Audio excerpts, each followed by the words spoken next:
As Canada faces trade tariffs and economic uncertainty, the question is, why does the United States see Canada as a security threat? Well, my question to you is, are we seeing only the tip of the iceberg when it comes to Canada's security issues? A clear path forward requires looking back and learning. Good public policy requires human connection. It's a consideration of the facts, applying common sense, and innovation. It's urban, it's rural, it's real life. We all have something to contribute. We all have a responsibility to get informed because there's a little piece of Canada in all of us, isn't there? Let's learn on this path together. This is Leaders on the Frontier. Here today to help us understand the state of security when it comes to Canada is our friend Scott McGregor. He's been on our program several times. He's an intelligence analyst. He's worked with the Armed Forces of Canada and also with the RCMP. He's the co-author of the book, The Mosaic Effect, How the Chinese Communist Party has Started a Hybrid War in America's Backyard. A warm welcome, Scott. Hi, David. Thanks for having me. Looking forward to it. Well, Scott, I'm glad that you could join us, and a warm welcome to you. And speaking of welcoming, I'd like to welcome our larger audience as we're now on Merit TV Canada from coast to coast in Canada. So a welcome to you. So, Scott, last time we talked a lot about the security issues in Canada, and not as all as we may think it is. Canadians like to think of ourselves as a very safe and secure country, and that's really only half true. And I want to set the stage here because I very much appreciated reading your book, The Mosaic Effect, and it's quite an analysis about security in Canada. It talks about how the Chinese Communist Party has really started a hybrid war in America's backyard, and it's related to really a complex network of security issues in this country. And it's frankly an eye-opening analysis. That would be the understatement of the day today, Scott. But I want to just focus on briefly the title of the book because it's very intriguing because it references America's backyard. That means you meant Canada. Is that correct? Yeah, that's absolutely correct. Yeah. So we're talking about Canada being a place of vulnerability when it comes to major security issues, because you also use the phrase unrestricted warfare throughout the book. So, what do we mean by unrestricted warfare?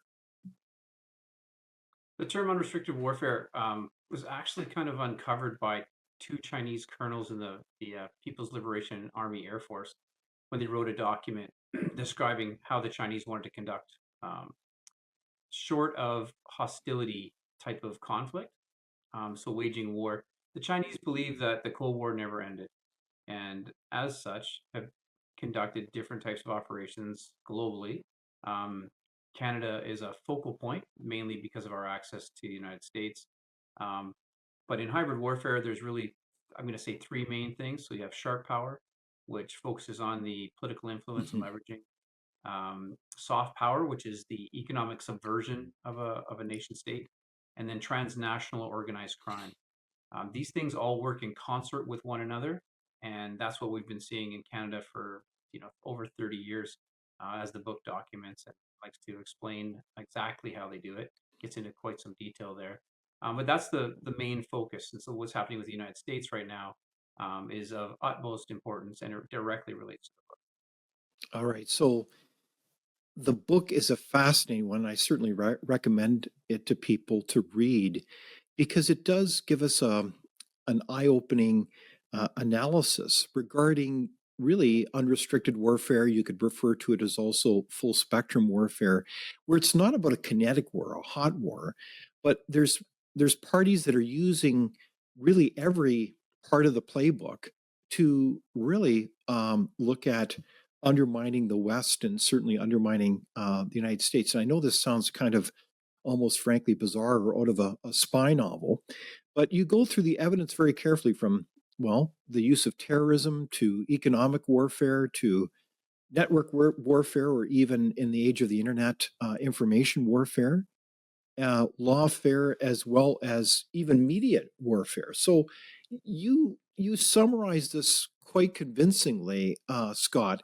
And so my question to you is, do you think a lot of Canadians, including the media and many politicians, are really missing the whole point of concerns from the Trump administration that Canada has a major security problem?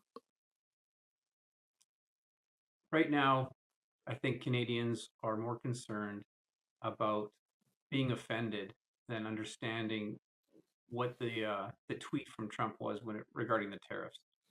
If you've actually read the executive order, and I highly recommend people do, that is discussing mainly DTOs, so drug trafficking organizations. Hmm. Those things fall under transnational organized crime. That's something that has been escalating in Canada and propagating throughout society for since I'm going to say 1997, when we see the fall of Hong Kong, or sorry, the changeover of Hong Kong to the Chinese. There's a long history of how this occurs, moving from the triads and when they begin working with the Chinese government. And this is mainly focused on the Chinese aspect. We also have the largest Iranian diaspora post-Shah in the world living in Vancouver. Um, and we have IRGC, Quds Force, Hezbollah, all associated to those things. These people work together both at the nation state level, the non-state actor level, Hmm. and then they work with local host nation gangs. Um, because Vancouver is a port and because in British Columbia, law enforcement officers cannot charge an individual. They can recommend charges to Crown, but we've seen where that's gone in a number of different operations here. That's one of the biggest issues.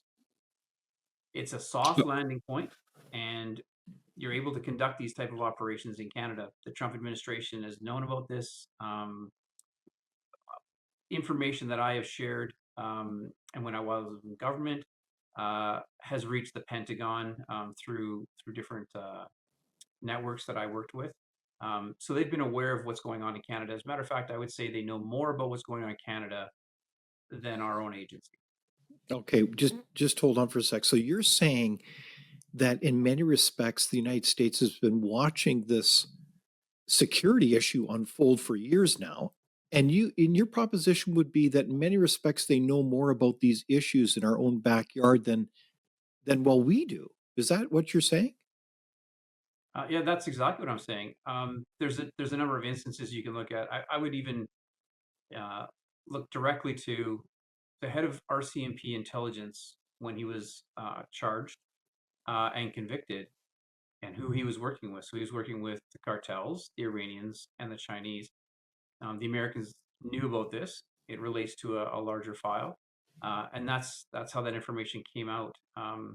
This No, isn't. just It's a hold lot on of for a these. sec there. I don't want people to miss that. So you're Okay. citing a very famous case. This is almost like the so-called Kim Philby case, where in MI5 years ago there was a high-level spy in charge of security that was told to investigate possible double agents from the Kremlin. And ironically, Kim Philby himself was the double agent who ended up betraying much of Western security. And we had basically our Kim Philby moment just a few years ago with the conviction of a senior director within the RCMP in charge of security. Is that what you're referring to? Yeah, that is the case that I'm referring to. The connections there are quite significant. They've never really been, un, released by the government, of course, because of the investigation, etc. Um, and there's still an appeal in place by Cameron Ordis at this time.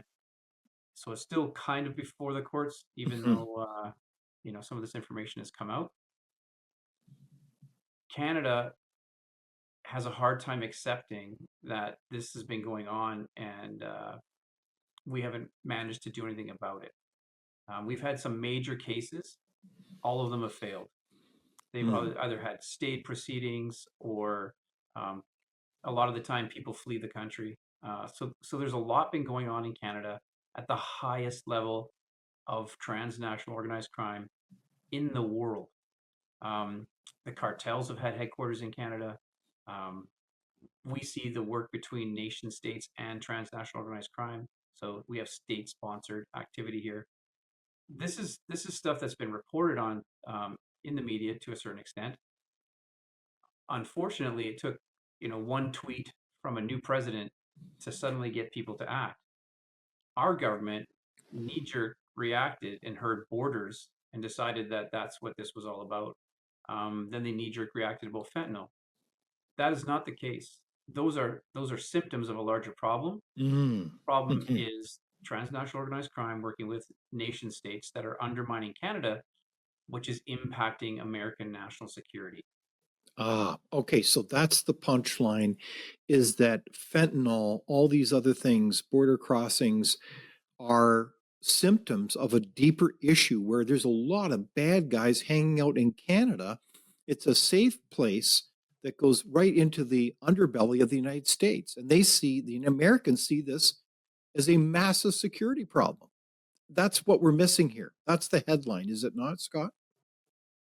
That is the headline, and I would take it a few steps further than that. Even um, we've seen in the media all the reporting about the connectivity between some of these the China influence operations, etc., and political entities.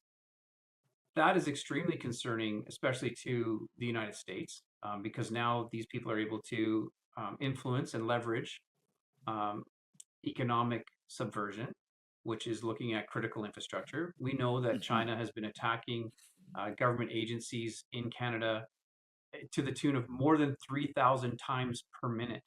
So Canada is constantly under attack by China, um, and they're identified as a threat nation. People are talking about doing business with China, while the United States is trying to decouple from China. Mhm. The main theme here is something called continentalism. The way the world is going right now, the United States sees that we need to shore up, uh, what's going on in North America, so Mexico, Canada, and the United States, and with threats on both sides of it, emanating from within, and with both of those governments not doing enough to stop those threats to China. Mhm. I believe there was just a Chinese Canadian that was arrested in the United States for spying. So he's looking with drone or the using drones and some other information to surveil military bases. So there's constantly a Canadian connection in these kind of activities. We Mhm. have an undefended border. Um, we do not have the resources on our border to understand exactly what happens there. Um, and sure enough, shoring that up will help, but it's not going to stop everything that's going on. A lot of this stuff Mhm. happens through maritime routes. Um, I mean, the fentanyl stuff that we just saw, and I'm not sure if you want to talk about that, but the largest fentanyl lab in the world was found in British Columbia.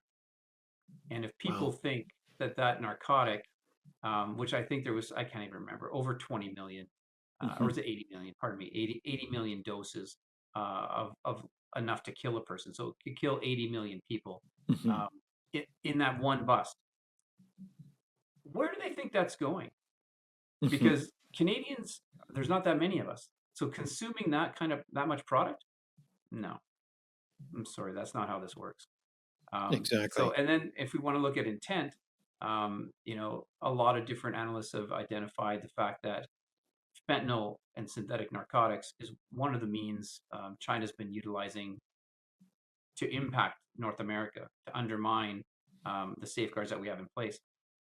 When you take away a source country, so cocaine from Colombia, for instance, now this stuff, you don't have to import it. You don't have to do that. It's Mm. already Mhm. built right here. It's created and manufactured right in good old Canada, which everybody believes is so safe and good. Mhm. Uh, and they don't recognize things going out. A lot of people think about customs and borders. We're trying to stop stuff coming into Canada. Mhm. We're not really stopping stuff from leaving Canada. Mhm. That's another concern that relates to the transnational organized crime piece. All right. So you're really, frankly, challenging not just Canadians, but decision makers to wake up out of our slumber and realize, no, there's a deeper story here. There's a bigger picture where security issues matter, not only to, they should matter to Canadians, but they matter to Americans, because the whole issue of fentanyl deaths is a very primary concern on the political scene in the United States. And it seems like we've kind of missed this message, certainly in our media, that this issue matters to politicians in the United States. And with a new administration, they're going to ensure that there is security, full stop. Is that correct? Yes, that is definitely correct. The United States has had enough. They've tried to convince Canada to do something about it and have been unsuccessful. Um, some of the stuff has been out for a while. You look at what was happening with the casinos. They're talking about drug money moving into the casinos Mm-hmm. and then being laundered, and the proceeds from that going to the government. Um, that's pretty scary. So, fentanyl deaths were on the hands of people that were facilitating that and allowing it to happen. Um, we had an inquiry into it, and it was uncovered that yes, this type of activity is occurring. Yet here we are. We don't really see anything happening about, like, to impact it, to try to mitigate it. Instead, we see things carrying on, and now people are standing up and saying, "Yeah, America, what are you saying? We're not doing that." Mm-hmm. Well, we've already proven that it's happening. We know that it's happening. The Five Eyes partners know that it's happening. Mm-hmm. The Cameron Ortis debacle that has impacted our information sharing with the Five Eyes. Our trust level's gone completely out the window. Mm-hmm. Um, and now with the pushback from government on against the United States, as opposed to trying to work something out where we could try to combat these things together, instead we're talking about potentially doing more work with China, which is in the wrong direction, and everyone knows it or should know it. It's Mm-hmm. the sentiment in Canada has changed immensely. Awareness around what China's been doing to Canada is everywhere. There's a number of academic reports on these types of things. Hybrid warfare is the center of those things. Um, the lawfare that's occurring, the economic subversion that's occurring, they're in every single aspect of our critical infrastructure, um, from our grassroots politics to our finances. All we have to do is look at the TD Bank, the largest fine ever given to a financial institution in the world. $3 billion, over 3 billion, $3.09 billion. Um, and that's just the tip of the iceberg. The Americans are aware of other institutions and other cases that they will bring forward, because this has been going on for far too long. The Americans have also raised the fact that, hey, Canada, why don't you have any U.S. banks here? Aren't we neighbors? Aren't we friends? We have Canadian banks in the United States. Mm-hmm. So there's concern around a lot of these issues, on the American side, and unfortunately, all we've gotten is we're Canadians. We don't like what you're saying. You Mm-hmm. insulted us with your 51st state comment, which, Mm-hmm. don't get me wrong, I think that's an off-color statement to make, as a Sure. Canadian, but I consider the source. I'm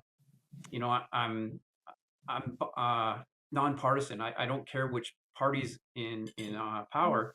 I just Mm-hmm. want fairness. I want the people represented. Um, and without the situational awareness of what's going on in our own country, listening to politicians or anyone else speak about things, um, that they don't really have the understanding or comprehension around is a little bit insulting, considering I've been trying to raise awareness for over 10 years. Yeah, well, we certainly have been talking about this, certainly about the last 2 years, is that security does ultimately trump trade, pardon the pun here, but security issues do matter to the United States, and they should matter to Canadians. And so it's in this context that you certainly are going to brief us on the file about security issues in Canada today. So we'll go through this, and it is interesting because the response by many Canadians is understandably almost they're horrified that our quote friend and ally, the United States, would be picking on us and threatening us with tariffs. And this whole 51st state comment was interesting because some 82% of Canadians now, according to a recent poll by Leger, says that people are upset about that, and rightly so.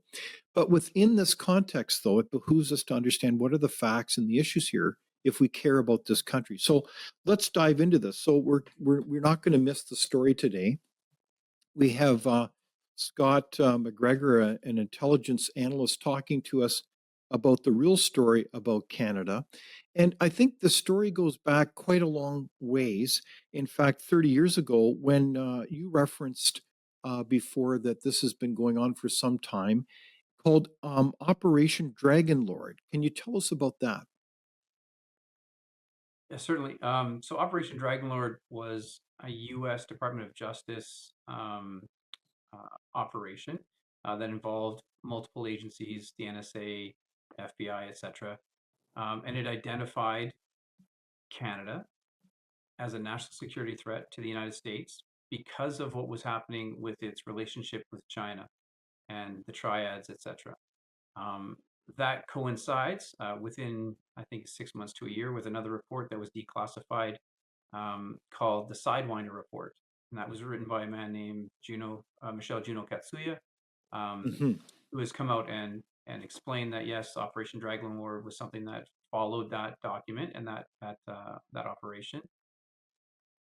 And he explained that yes, these are the facts that the Americans were very concerned about what was going on here, and the especially the political aspects of China influencing our politics and getting involved and leveraging some of the politicians.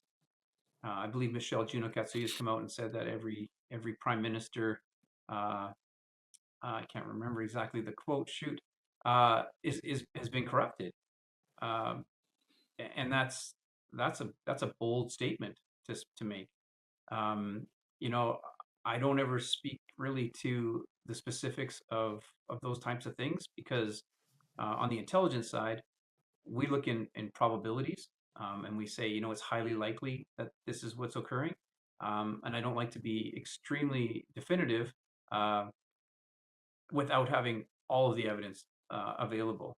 And Hmm. so those reports are official documents that identify people and places and things that have been going on. Uh, and that's the concern really is Hmm. the Americans have known about this for that long, and so that's something that hasn't had anybody respond to until Hmm. now. People haven't even really cared. We had Hmm. 9/11 occur, and everything got trumped by counterterrorism. Well, Hmm. counterterrorism is not what's happening. It wasn't the biggest concern. There's some China experts like Nicholas F. former CIA um, agent. He has tried to bring this to the United States for many years as well, and had the same issue. It's only been really addressed in the last few months that the United States has really take. I mean, they've been interested and Hmm. they've talked about decoupling, etc. But right now we're seeing a real push towards trying to make things better in the United States, better for her allies, and then again with the continentalism piece, trying to shore up North America against the threats that are facing it: Iran, North Korea, China, Russia, all of those things. Um, we can talk about Russia and Ukraine if you'd like as well. Hmm. Um, there's some concerns around what's happening there and how that relates Hmm. to Canada. But to be clear, this story about Canada being a quote national security threat, as viewed by the Americans, really matters to us because if we look at the current state of affairs, that would be a surprise, I think, to almost all Canadians that in fact this has been bubbling now on the stove for a long time, and that now this puts in jeopardy our economic relationship because security issues are so concerning.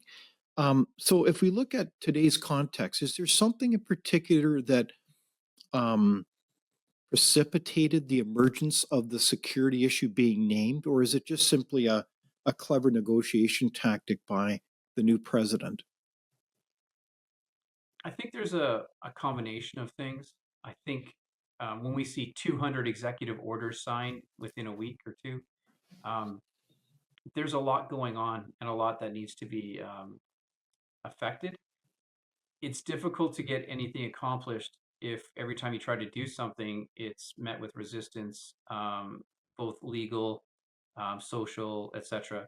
So this push by the Trump administration forces everyone to thin out and try to identify how they want to combat it or counter it, or Hmm. what's in their interest. I would say that from what I've seen so far, most of the things fit with what you would expect a country that has a death by a thousand cuts going on. Um, Hmm. Hmm. People have been in bed with China in the United States and Canada for a long, long time. We've watched TV shows, the Shark Tank, and all those kinds of shows, saying, "Hey, bring me your stuff, and we'll offshore it to China for manufacturing." Hmm. And and now the realization is, well, that wasn't such a great idea because the Chinese don't respect intellectual property rights, a Hmm. number of different things. So here we see the theft of those things, and we're finding people's innovations being sold in different markets around the world. Um, so those things are coming full circle now, and people suddenly want to do something about it, especially in the United States. Is what we're seeing is that people are upset about these Hmm. things. They want Hmm. to make America great again, which is Yeah. really just So, we don't want to sell but ourselves. exactly. But in that context, you see the American political will weighing in and saying to Canada, we need you to get your security house in order. We are going to consolidate our security issues and military strategy across the continent from Greenland to Panama. We're not going to tolerate weak borders and this kind of endless fentanyl trafficking and lax security. And this is going to be a situation where we're not going to tolerate as well a NATO freeloader named Canada. So this is really kind of all related. And if Canada, you can't understand this message, we're willing to put massive tariffs on your economic side so that you don't enjoy access to a quote premium economic market. That's kind of like a balance sheet approach to looking at the relationship here and saying, are you going to be truly an ally and a friend, or somebody who lets in our enemies in our backyard? I would say that's pretty accurate, um, considering Canada has been allowing that to happen. No one's saying that the United States hasn't also experienced some of these things, but the United States is taking measures and steps to try to remedy those things now, and they're expecting their closest allies, the ones that border them, to do the same. Mm, okay. So, And but this is a an interesting question then, because I think many Canadians are insulted by the notion that somehow we're compared to the nation of Mexico in terms of security issues. I mean, you had in effect a open border between Canada, sorry, pardon me, Mexico and the United States. Surely we can't be compared as the same type of country as Mexico. well, that's an interesting way to look at it. Mexico has their issues. They have corruption. A lot of Hmm. it is overt, so you know that there's corruption. Um, last I looked, there was over 126 different cartels, and they all do their own thing. And is there violence? Certainly there is. Um, is it related to narcotics, human smuggling, all those things? Certainly. We have all that in Canada in spades. Um, and we have the highest level bad guys operating here. So it's it's a different country um, that I would say isn't as good at hiding or covering up or operating covertly. Hmm. In the United States, they're experiencing a lot of illegal migrants crossing the border. In Canada, right? So the migrants that get into Mexico come from El Salvador, Guatemala, all these places. They can drive or walk there. Nobody's driving or walking to Canada. These Hmm. people are flying in from countries. The terrorism things that we see, the terrorist supporters that we see, these people have to fly in here, which means they have to go through customs, they have to go through all these different means. And when those agencies are either hamstrung because of weak legislation, or they don't have the capacity to deal with a lot of those things, that's where we have issues. I'll give you a for instance. Trying to deport someone to Iran for transnational organized crime doesn't happen in Canada. because Iran will not provide the travel papers to allow them to come back to Mhm. Iran. That's an issue. That means we've got bad guys running around. Then we look at our justice system and what happens to people that get involved with these things. Nothing really happens. Mhm. So Canada is saturated with this type of thing. Some of the criminal intelligence analysts that I've spoken to, when they would look at something, they'd say, they thought it was, you know, here and there, and there were networks and all that. And what they found is that all of these networks are connected. Every time they look, the same people come up. One of the issues we have as well within law enforcement is that all information 7 years and older must be destroyed. Well, from an intelligence perspective, that's your historical trend information. So Mhm. now you're reinvestigating people that have been doing things for 30 years, and you have to start all over again. Just to understand it, S- just to Sorry, comprehend it. there's a rule that you have to destroy that after 7 years. That kind of evidence. Yeah, that's a privacy issue. So that's that's another thing that, when we talk about legal reform, police reform, and that Hmm. kind of thing, some of these things are problematic for law enforcement. Law enforcement isn't the problem. These guys all want to go out there and get bad guys. They Hmm. do. They're just constrained, whether it's capabilities, knowledge. We don't have subject matter experts on money laundering. So when we try to Hmm. prosecute money laundering cases, we Hmm. have 10 billion freaking AML people running around. And all they do is get the checks in the boxes for the companies and organizations that require it Oh, by law for compliance and regulatory means. okay. So there's a bigger picture in terms of what's going on in Canada. We've got the who's who of the criminal underworld across the world in Canada. Period. And they see it. They're here because we're seen as a safe haven, so they can do their business. And the United States knows this. And our senior intelligence and police community know this as well, Scott. I mean, you know the file well, among others. And we're missing some obvious tools. In the United States, we know that one of the ingenious ways that the mafia was brought down years ago with Giuliani and the former mayor of New York was the introduction of RICO legislation, basically looking at how these cartels work and bringing them down as a group. We don't have that in Canada, do we? No, we do not. So how do we get the bad guys on this kind of scale? Like if you've got literally networks of these groups, and I know that I listened to the senior RCMP report in front of a House committee just a few weeks ago, confirming there's some 4,000 criminal gangs involved in fentanyl trafficking. That's a lot of gangs. I assume a gang is more than a handful of people. So this is a lot of people involved in the export of drugs. And then you've got story after story coming in now about this. So what's going on in this country if we don't have the legal tools to go after the bad guys? So that's part of the problem, right, Scott? That is a major part of the issue, yes. It's why you see sometimes in the RCMP when senior officials will say, we can't bite off more than we can chew. And that's because not just capacity, but there's laws in place in Canada that benefit the perpetrator, Mm-hmm.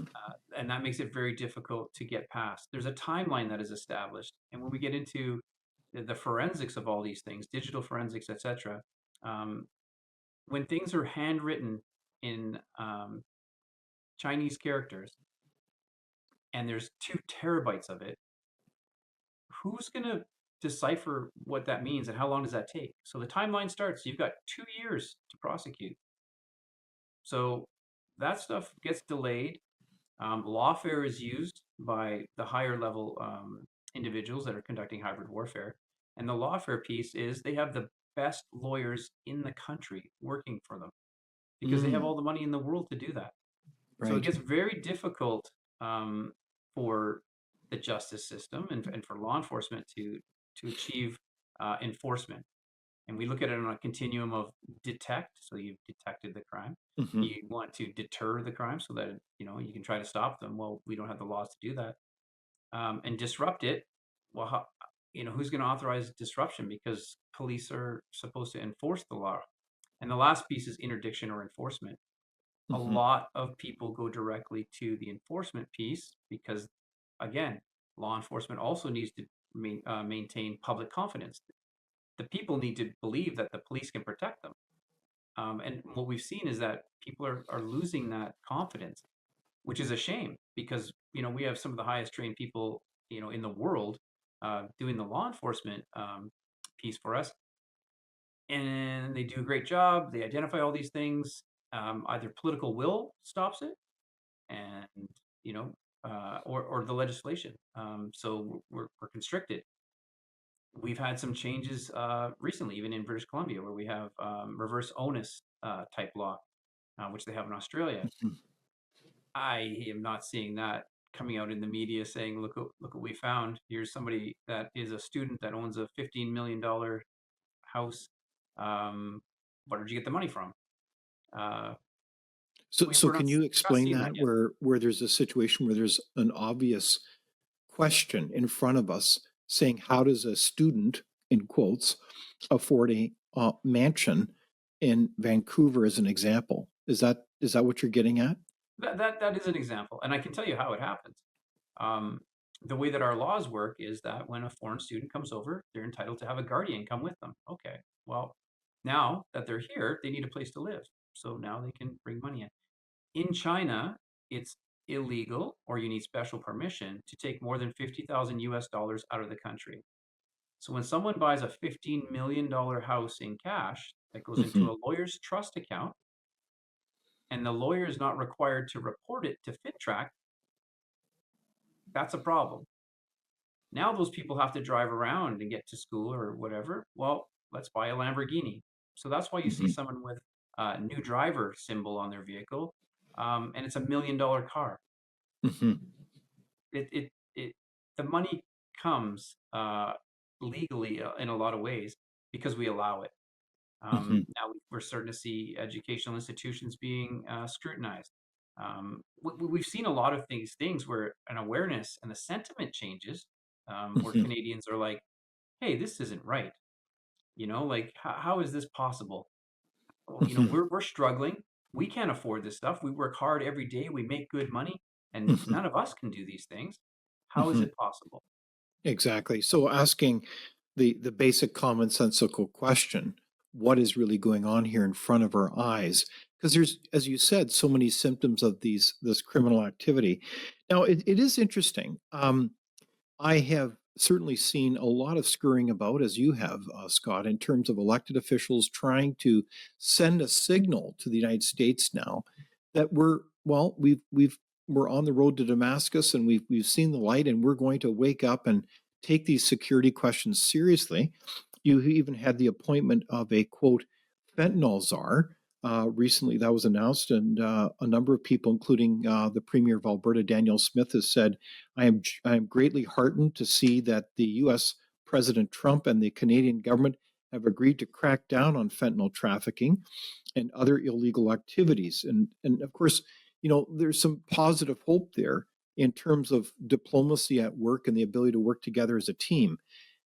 But the point is that this has been going on for years. So are you hopeful that Canada is now rising to the challenge and that, in fact, this border czar will actually make a difference? Well, that's a tricky question. Um, I believe that Canada is more appeasing right now because they're saying one thing and then doing another, Mm. and that's difficult to understand for the average person. Um, the person that's appointed as the fentanyl czar is more of a bureaucrat. They work in Ottawa, uh, and they're in the PCO, uh, the Privy Council office, and they're working with uh, the Trudeau government, and we've seen a lot of issues with what's been happening. So it's hard to say that it's going to be mitigated. I think there will be efforts made, obviously, to appease the U.S. But the underlying statement is, if you're going to put tariffs on us, then we're going to do something to you. And this is kind of schoolyard tactics, which the United States has a lot more experience at and has a lot more capability with than we do. Um, I mentioned the intelligence piece. In Canada, if the United States decides that um, they don't want Canada in the Five Eyes anymore, that means they don't get any of that information. They are cut off. So, satellite imagery, all of these things that Canada enjoys as being part of the Five Eyes is removed. Okay, so and While just to being a clarify, the NATO, Five Eyes Agreement is this seminal foundational intelligence sharing agreement, alliance, if you will, between the United States, Britain, and of course, Australia, New Zealand, and Canada. That's the Five Eyes. Is that correct? that's correct. Yes, yes. So the Five Eyes um, is a strong alliance. There was a time when New Zealand was actually ousted for something similar to what's happening in Canada. So Canada is experiencing these things, and there's been a number of issues that the United States has raised. I mean, the Cameron Interesting. Norris one is immense.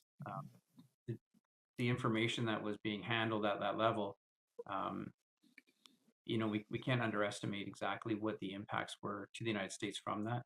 Uh, so they've been watching this happen, and their agencies follow these networks and understand what they're doing in Canada.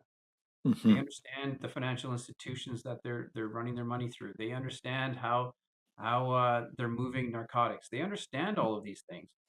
Canada is importing precursors by the megatons, and we don't see anything in the news about that being stopped. As a Hmm. matter of fact, I don't even know if you've heard anything about it being illegal. Hmm. Um, and when you have those narcotics, you need to put them into pills because fake oxys are usually what fentanyl gets made into. There's other things, Hmm. but uh, so pill presses. The pill presses you would think would be regulated. No, and this has been brought up over the years. Hmm. So anybody can go and buy a pill press and start making this stuff. It, the, Okay, so this is almost farcical. If we look at the bigger picture, then we see in plain sight some stunning revelations of what's going on in this country in terms of basic security issues. And we know, like you, Scott, a long list of them. And I want to just highlight a couple of them with your kind help. One would be the National Microbiology Lab in Winnipeg. Had major problems when it came to security issues, including we had Chinese nationals work at the lab and also get into major problems. There's quite a report that was tabled regarding the lab. I did have the occasion to read it, and it's a powerful indictment that we don't have proper security controls on a national level for lab. This is obvious to everyone that we've got a major security problem. Is that correct, Scott? I would say in that instance, definitely allowing a Chinese military scientist to work in one of our national labs. That's pretty concerning. Um, and I'm not sure, I'm not trying to place blame anywhere because I don't understand exactly how that happened. The vetting process, etc., you would expect to be pretty Hmm. rigid, right? It's pretty rigorous. And Indeed. yet here we are. And I know that the woman's husband was said to be a scientist as well, but from people I've spoken to that were there, they didn't know anything about what was going on. And then we had concerns with uh, the transfer of some of this material between Canada and China. But we Indeed. also saw it Yes. with the United States and Canada. And the United States arrested several individuals that were involved in that. So when it comes to investigating those individuals, the fact that they were allowed to leave and we didn't get to find out anything, they just got to leave the country. The head of that lab uh, resigned and went and worked in the UK. So there's a So lot of yeah. the government has never really come out and shared the information to set the record straight. Hmm. Whether there were mistakes made and just accept, the fact that Hmm. yeah, we messed up and here's what we're doing about Hmm. it. A lot of Canadians are sitting there wondering what's going on and why it happened, Hmm. and there's a lot of concern around it, considering what There COVID it is. to the world. See, and another powerful example, I think, is just the state of our ports of entry, and particularly marine ports, where it appears that less than 1% of the millions of containers that come into this country are even inspected.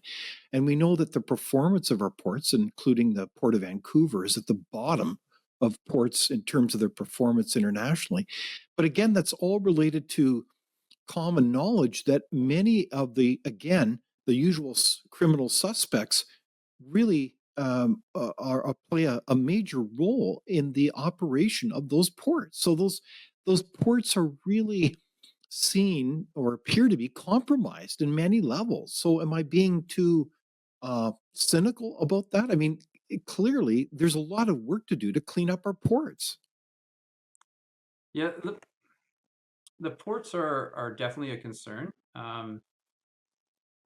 There's been open source reporting on what's been happening at the ports, not just in Vancouver, but other locations as well. And the organizations, the criminal organizations that have been associated to that, that's part of it. I would say that there's potentially some internal things that need to be looked at. Um, One of the things to take into consideration is most Canadians think of container ships, etc., kind of in the old sense. And what we have now is super tankers. And those are almost 100 times larger. They carry that much more. And there's only a few places on the west coast of North America where they can actually make deliveries. Uh, so that is Vancouver and Prince Rupert. Mm. So those are two areas that I know law enforcement. I've made law enforcement aware, um, as well as some other individuals have also spoken to it. Uh, those are very, very concerning because of the fact that, well, those ports, you have to look at who owns them, because a lot of people probably think Canada owns them, and that would be incorrect. Um, and so when that happens, there's concerns because what everyone wants to do is meet the compliance and regulatory requirements that the government sets forth. Hmm. Okay, but what about the activity? What about the vetting and the enhanced due diligence to find out, who owns these things, who's bringing what in? That's a whole other piece. When it comes to Hmm. searching, um, when they're searching, like you said, 1%. I always went with 2%, but the majority of that was for nuclear, biological, and chemical. That's what they're looking Hmm. for. They're not looking for narcotics. Most of that stuff, um, someone made someone aware. Because if you've ever seen what it takes to search a ship, um, it's insane. When you look at a manifest, um, with the cyber capabilities of the people that are involved, making a sea container disappear is not as difficult as one might imagine. Mm. Um, Okay. So if we had to sum up then, we have a lot of work to do in Canada to get our security house in order. We've just gone through some of the basics, and it's pretty far-reaching from our own intelligence community and breaches there to lax laws to all kinds of issues with our ports, to just simply name a few. So, in this context, how do we move forward in this situation? And before we talk about that roadmap, if you will, from a policy perspective, I want to ask you the question: if senior members of our intelligence community are aware of these issues, why is it that our elected officials seem to be asleep at the wheel here? Is that what's going on here? oh, you're putting me on the spot.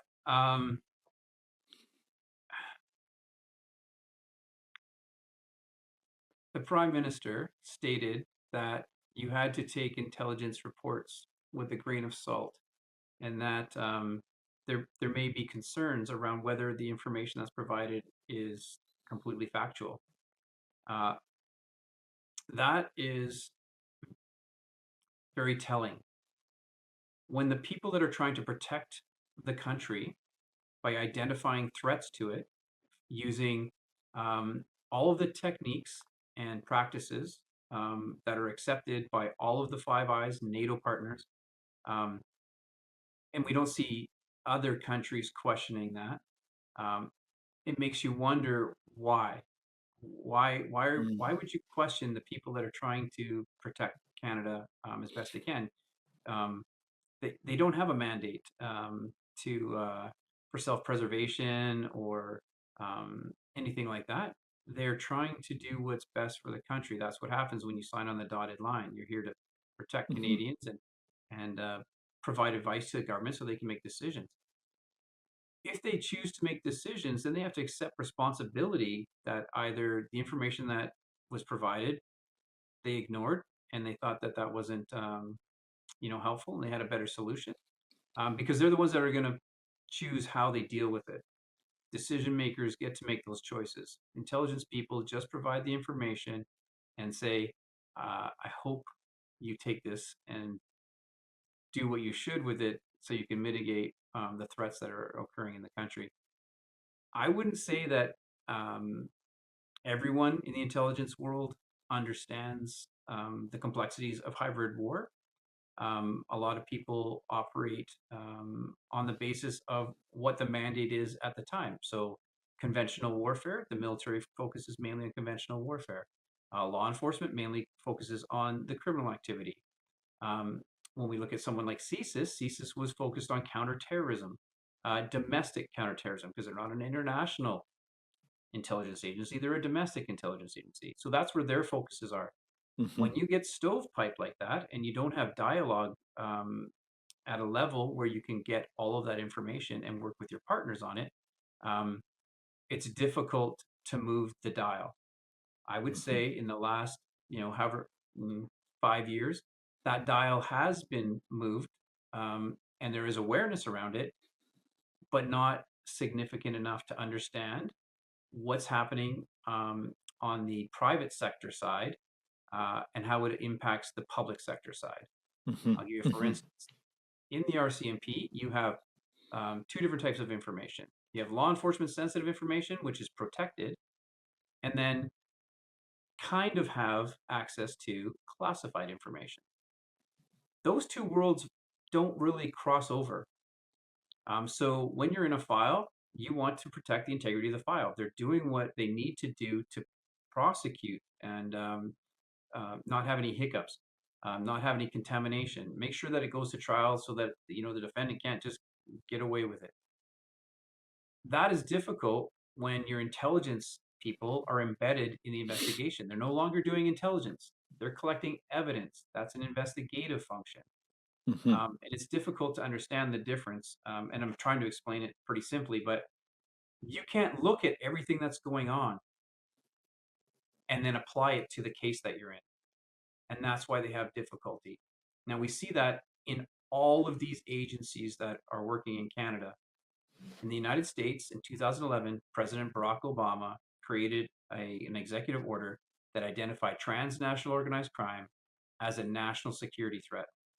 Trump has just done basically the same thing with the cartels, stating that drug cartels are terrorists, which is true because we're talking about transnational narco Mhm. terrorism, which is something I worked on back in 2010 in the Middle East. So now we see that the same type of information is passed. In Canada, there is no strategy on transnational organized crime. It's the only Mm. country in the Five Eyes that doesn't have that. In Canada, classified information cannot be shared with law enforcement to affect arrests, etc. In the United States, it can because they backstop it. They protect the people and the sources of that information. In Canada, that's what people get away with. When it goes to court, they say, oh, I want to call the witness of the source. And they go, well, we can't do that. They could get killed. Well, then the case is thrown out. Mm. So that's some Mhm. of the issues, just in a nutshell, like to just a really simplified version of how that works. Um, and so without those things, it's difficult to have all the agencies work together to achieve the goals, especially what's being Mhm. asked of us by the United States right now. Mhm. They're saying, let's create a task force and we'll do it together, which would mean government will have to make legislative changes to affect the enforcement piece. Will that happen? That's difficult to say. I'm not very optimistic about it. I think there's a lot of people that are um, influenced, leveraged, complicit in this country, and they will fight tooth and nail to make sure that that doesn't happen. Okay, so you're really putting everything on the table then in this country, saying that we need to get out of the pool, to use that analogy, and we need a top to bottom approach of information sharing across the board, an integrated strategy to get at rooting out this kind of crime in this country. And we look at this matters because our economic futures are at stake. And not only that, you'd think morally we would be all over this if we had leaders in charge that had a kind of a moral hazard recognition of this. They'd say, of course, this matters to everybody, including Canadians' well being and safety, Scott. I mean, it just seems ridiculous that there wouldn't be a sense of urgency and we would have been all over this years ago. So, why is that? Why have we been, frankly, kind of asleep at the wheel? I think I think there's a number of different reasons. I think what we know now as foreign interference is a major issue, and people have associated that strictly with political will, etc., political Hmm. interference. And that's not the only thing that's going on here. Um, Nation states are impacting Canada's ability to do what it needs to um, by controlling the narrative. Whether that means getting into positions of power or authority or influencing those people.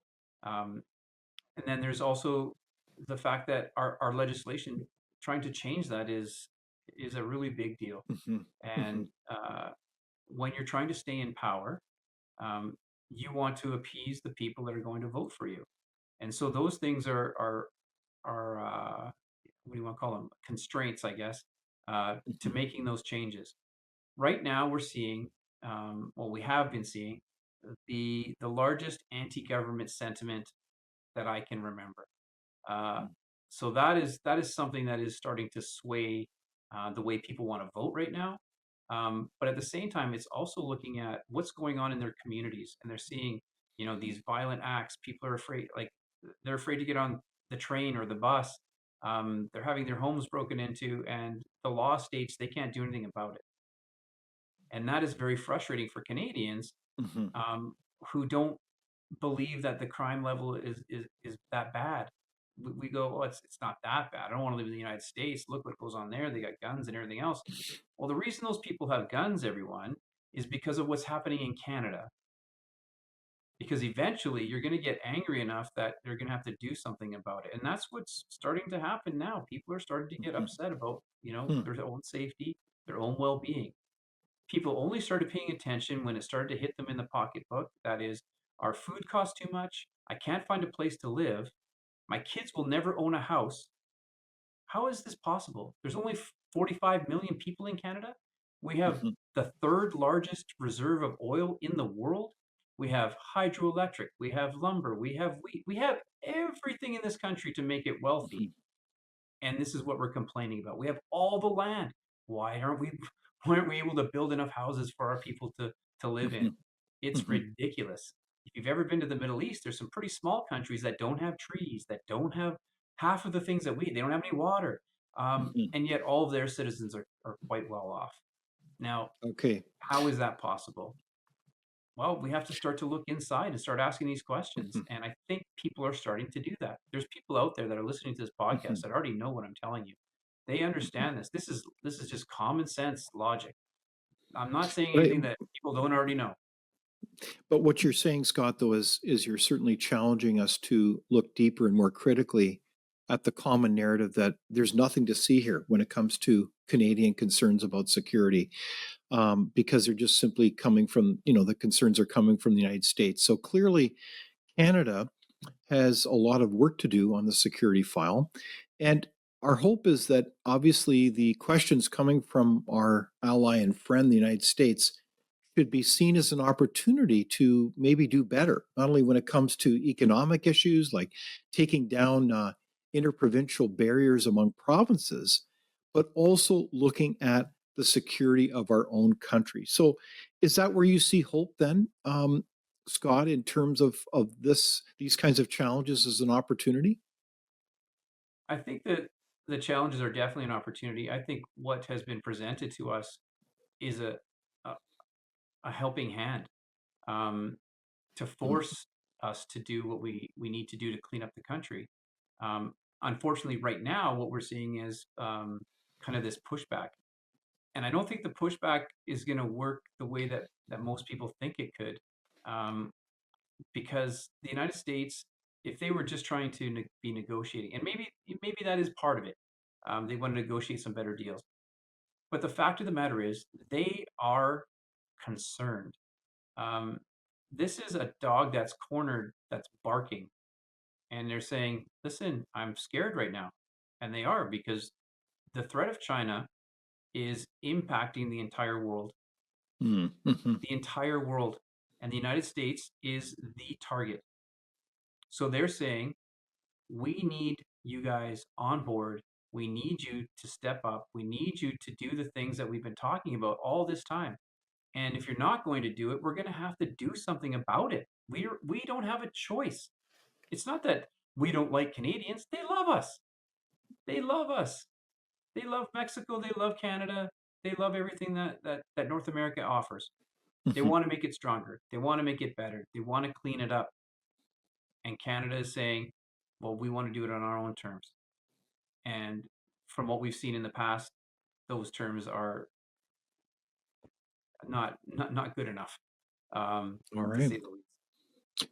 Well, this certainly sounds like a seminal moment in Canada's history. Will we hear the call by our friend and ally, the United States, to, well, to get our act together when it comes to not only economic affairs, but security affairs as well. So I want to thank you, Scott, for joining us today, the co author of The Mosaic Effect. And we're very grateful that you could join us for this far reaching conversation. It's been my pleasure, David, anytime.